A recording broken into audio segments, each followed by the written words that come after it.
नमस्कार। तो चलो आ गए हैं फिर से एक नया वीडियो लेके। अपने जो चार्ट स्टिक पैटर्न्स हैं उनकी वजह से जो जो पैटर्न बनते हैं, जो प्राइस एक्शन में अपन यूज करते हैं, उन्हीं की अपनी ये सीरीज चल रही है।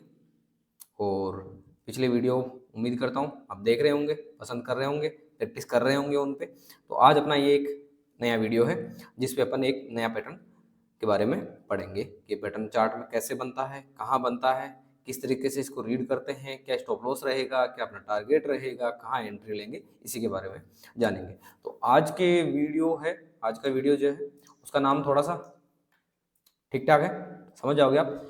इसका नाम है head and shoulder. Head and shoulder, ये अपना हेड हो गया, ये अपने लेफ्ट और राइट शोल्डर हो गए। तो इसी की तरह का पैटर्न बनता है एक। तो वो पैटर्न किस काम में आता है और किस तरीके से बनता है, मैं एक बार आपको ड्रॉ करके दिखा देता हूँ कि ये पैटर्न किस तरीके से बनेगा। सपोज करते हैं ये अपने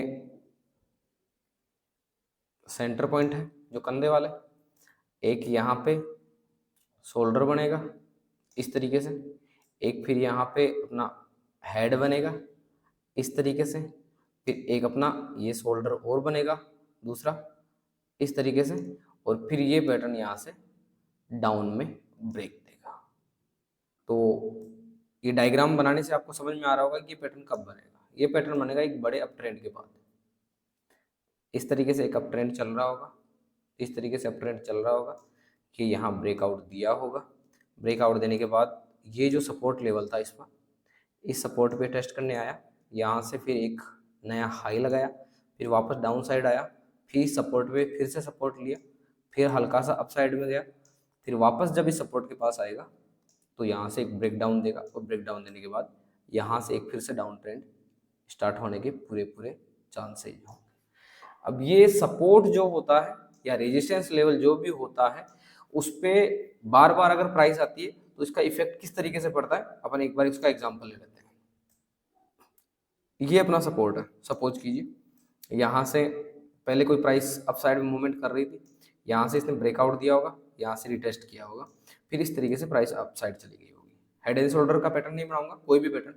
ये सपोर्ट पहले रेजिस्टेंस था यहाँ पे, जब इसने यहाँ ब्रेकआउट दिया होगा उससे पहले रेजिस्टेंस रहा होगा, तो प्रीवियस टाइम में भी यहाँ पे कोई रेजिस्टेंस रहा होगा ये।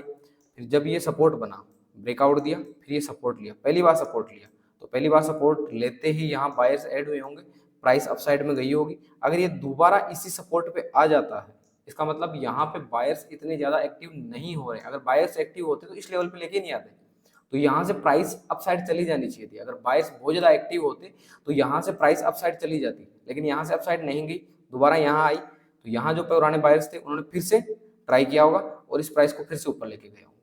सपोज करते हैं कि यहाँ लेके गए हों, अगर ये फिर से इसी सपोर्ट पे आ जाता है कैसे भी करके, तो देखो पहली बार में सपोर्ट में बायर्स ने हिम्मत दिखाई, दूसरी बार सपोर्ट ने बायर्स ने हिम्मत दिखाई, तीसरी बार अगर ये आता है और इस वाले लेवल को क्रॉस नहीं कर पाता है, तीसरी बार ये आया इस वाले लेवल को क्रॉस नहीं कर पाया, तो यकीन मान के चलिए जो बायर्स यहाँ ऐड हुए थे, फिर यहाँ ऐड हुए थे, फिर यहाँ ऐड हुए थे, तो अब ये हार मान लेंगे। तो कोई भी सपोर्ट या रेजिस्टेंस लेवल जितनी बार ट्राई होता है वो उतना ही वीक हो जाता है।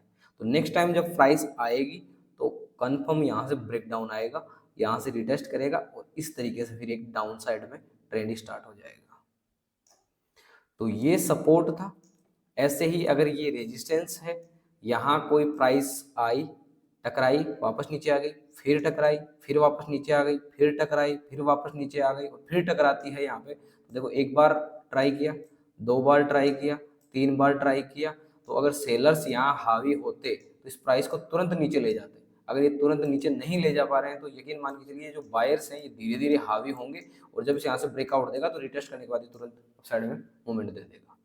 तो सपोर्ट और रेजिस्टेंस दोनों के लिए ये काम करता है कि सपोर्ट या रेजिस्टेंस अगर बार बार टच हो रहे हैं, उस लेवल पे प्राइस आ रही है, मार्केट उस लेवल के पास बार बार आ रहा है, तो वो वीक होता जा रहा है। जितनी बार इसको टच किया जाएगा सपोर्ट को, ये उतना ही वीक होता जाएगा और जब ब्रेक डाउन देगा उसके बाद में एक डाउन ट्रेंड स्टार्ट हो जाएगा। तो ये थ्योरी काम करती है। तो अपन ने जो हेड एंड शोल्डर पैटर्न बनाया था, ये कोई अपसाइड का मूवमेंट चल रहा था, कितने टाइम से चल रहा था हमें नहीं पता। यहाँ से अगर इसने इस तरीके से ब्रेकआउट दिया होगा, सपोर्ट लिया होगा, पहला सपोर्ट था, यहाँ से बायर्स हावी होंगे तो इस प्राइस के ऊपर ले गए होंगे इसको। दोबारा ये प्राइस अगर तुरंत वापस नीचे आ जाती है तो इतनी तेजी से नीचे नहीं आना चाहिए था इसको, क्योंकि ये वाला भी तो सपोर्ट बनना चाहिए था ना।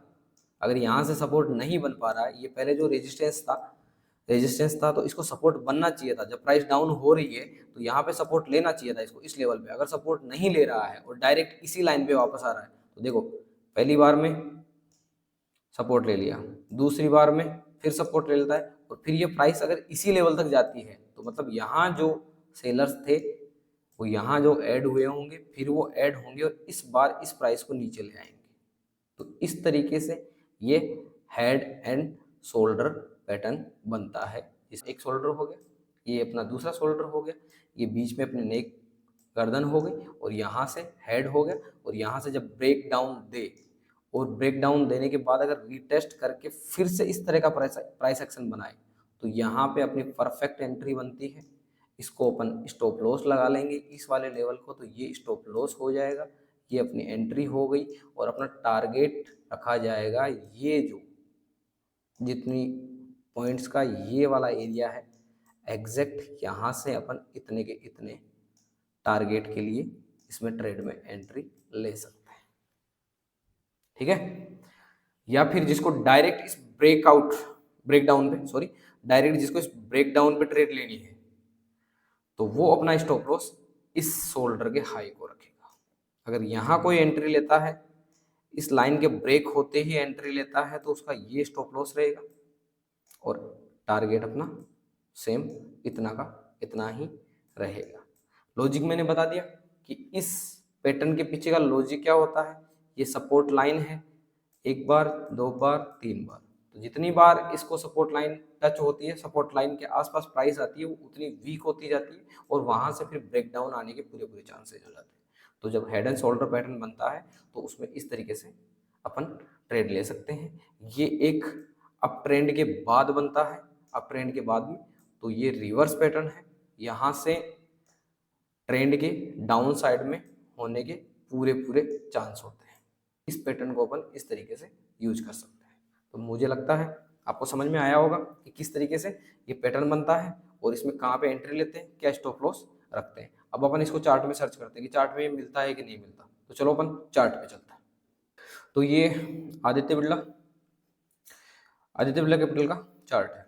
देखो यहाँ से ये अप ट्रेंड स्टार्ट हुआ था, एक यहाँ से एक अप ट्रेंड स्टार्ट हुआ था, और यहाँ पे अगर देखा जाए तो ये प्रीवियस टाइम पे एक रेजिस्टेंस था, ये वाला प्रीवियस टाइम पे रेजिस्टेंस था, जहाँ से टकरा के वापस डाउन आया था, फिर से टकरा के वापस डाउन आया था। तो जब इसको ब्रेक किया तो ये सपोर्ट बन गया, जो रेजिस्टेंस था वो फिर एक सपोर्ट की तरह काम करने लग गया। अब यहाँ से ये हाई गया, देख रहे हो, यहाँ से हाई गया, लेकिन ये वापस नीचे आ गया, और फिर से एक ट्राई किया और ये फिर से नीचे आ गया। नेक्स्ट टाइम पे देख रहे हो, अगर अपना इसमें अपन ड्रॉ करें एकदम परफेक्टली, अगर इसमें ड्रॉ करना चाहें तो ये एक शोल्डर हो गया, ये इसका हेड हो गया, और ये दूसरा शोल्डर हो गया, और ये वाला अपना सपोर्ट जो प्रीवियस सपोर्ट था ये हो गया। और जैसे इसने यहाँ ब्रेक डाउन दिया, रिटेस्ट किया, और फिर देखो आई थिंक ऑलमोस्ट इसके जितना टारगेट तो अपन को यहाँ पे मिल ही गया। फिर यहाँ पे जो पुराना सपोर्ट था यहीं से फिर से इसने सपोर्ट लिया, और यहाँ से फिर इसे इसमें अप ट्रेंड स्टार्ट हो गया, यहाँ तक ये वापस आया। तो पुराना सपोर्ट यहाँ पे काम किया है, हेड एंड शोल्डर पैटर्न यहाँ पे बना है, इसने काम किया है, परफेक्टली काम किया है। तो जब आप ट्रेड करोगे इस तरह के पैटर्न बनेंगे, आपको समझ में आने लग जाएगा। जब ये वाला एक शोल्डर बनेगा और ये वाला जब हेड बनेगा, तभी आपको समझ में आ जाएगा कि यहाँ पे क्या प्रोबेबिलिटी है, कौन सा पैटर्न बनने वाला। और यहाँ से अगर डाउन साइड आना स्टार्ट होता है, तुरंत आपके समझ में आ जाएगा कौन सा पैटर्न बनेगा, तो यहाँ पे आप एंट्री ले सकते हो। और इसका एंट्री लेने का परफेक्ट, अगर इसको सही तरीके से माना जाए कि मुझे सक्सेस कब मिले, तो हमेशा अगर ये पहला शोल्डर, ये इसका हेड, ये दूसरा शोल्डर, और जब ब्रेक डाउन देने के बाद ये रिटेस्ट करने आता है, रिटेस्ट करके ये वाला इसको डाउन साइड में ब्रेक करता है, तो ये परफेक्ट टाइमिंग होती है, क्योंकि इसमें आपका स्टॉप लॉस छोटा हो जाएगा। आपको इस सपोर्ट को जो रेजिस्टेंस बन चुका है यहाँ पे एसएल लगाना है, इसको एंट्री लेनी है। चलो ठीक है, टारगेट थोड़ा छोटा मिलेगा, लेकिन अपन को एक अच्छा टारगेट मिल जाएगा। तो इस पैटर्न को इस तरीके से यूज करते हैं। चलो एक दो चार्ट में, एक दो स्टॉक में मैं और ढूंढता हूँ ये पैटर्न कहाँ कहाँ बना है। देखो एक यहाँ पे बना है, ये अप साइड का मूवमेंट हुआ था यहाँ से, फिर ये यहाँ से एक और, ये इसका हेड बना, सॉरी ये इसका हेड बना, ये यहाँ से वापस डाउन आया और ये हप गया और यहाँ से। अब ये अपन ने जो बनाया था इस तरीके से बनाया था, एकदम स्ट्रेट लाइन के साथ बनाया था, जो ये आपको इस तरीके से भी मिलेगा। जब ये लाइन इस तरीके से होगी, ये हेड इसका इस तरीके से होगा और ये इस तरीके से, कुल मिला के ये वाला अपना हेड और ये लाइन इस तरीके से भी हो सकती है। कभी कभी आपको ये वाला इस तरीके से भी मिलेगा, डाउन साइड में ऑलरेडी बन चुका है ट्रेंड लाइन के साथ, ये सपोर्ट, ये यहाँ से फिर ऐसी प्राइस और ये यहाँ से ये धीरे धीरे ब्रेकआउट। तो ये आपको हर एंगल के साथ मिलेगा, यूँ नहीं कि एग्जैक्ट आपको ऐसा ही मिलेगा, ऐसा नहीं मिलेगा, हमेशा नहीं मिलेगा, कभी ऐसा मिलेगा कभी ऐसा नहीं मिलेगा, क्योंकि ट्रेंड लाइन के साथ भी तो सपोर्ट चलता है। तो ये जो सपोर्ट है, जो किसी भी प्राइस का सपोर्ट है, वो एकदम स्ट्रेट लाइन में ही आपको सपोर्ट मिले ज़रूरी नहीं है। ये आपको इस लाइन में भी सपोर्ट मिल सकता है, ये आपको इस लाइन में भी डाउन साइड में धीरे धीरे प्राइस डाउन साइड की आ रही है लेकिन सपोर्ट लेता जा रहा है, तो इस लाइन में भी मिलेगा। तो देखो ये अपन को कहाँ से मिलेगा, ये इसका पहला शोल्डर, ये इसका हेड, ये इसका दूसरा शोल्डर और ये यहाँ से ब्रेक डाउन दिया है। तो ये इसकी ट्रेंड लाइन इस तरीके से हो जाएगी, देख रहे हो, यहाँ से ब्रेक डाउन दिया, रिटेस्ट किया और फिर ये एक अच्छा डाउन ट्रेंड में आ गया इस तरीके से। तो सपोर्ट आपको सिर्फ स्ट्रेट लाइन में नहीं मिलेगा, सपोर्ट आपको इस तरीके से ट्रेंड लाइन में भी मिलेगा और आपको इस तरीके से डिक्रीज ट्रेंड लाइन में भी मिलेगा। तो हेड एंड शोल्डर पैटर्न हर जगह मिलेंगे आपको, कम मिलेंगे, बहुत कम मिलेंगे, क्योंकि इसको बनने में कई वीक लग जाते हैं। कितनी कैंडल्स बनी है यहाँ पे अगर देखा जाए तो मेरे ख्याल से 1 महीने का पूरा टाइम लगा है, तब जाके ये पूरा का पूरा पैटर्न बनता है। बहुत सारी कैंडल्स मिलती हैं, इसलिए जब ये पैटर्न आप पहचानने लग जाओगे, चार्ट में देखने लग जाओगे, आपको समझ में आ जाएगा और आपको सिर्फ एक शोल्डर और हेड बनते ही आपको पता चल जाएगा कि हाँ अगला वाला पैटर्न कैसा बन सकता है, पॉसिबिलिटी क्या है। तो वहाँ पे आप आसानी से ट्रेड लो लोगे।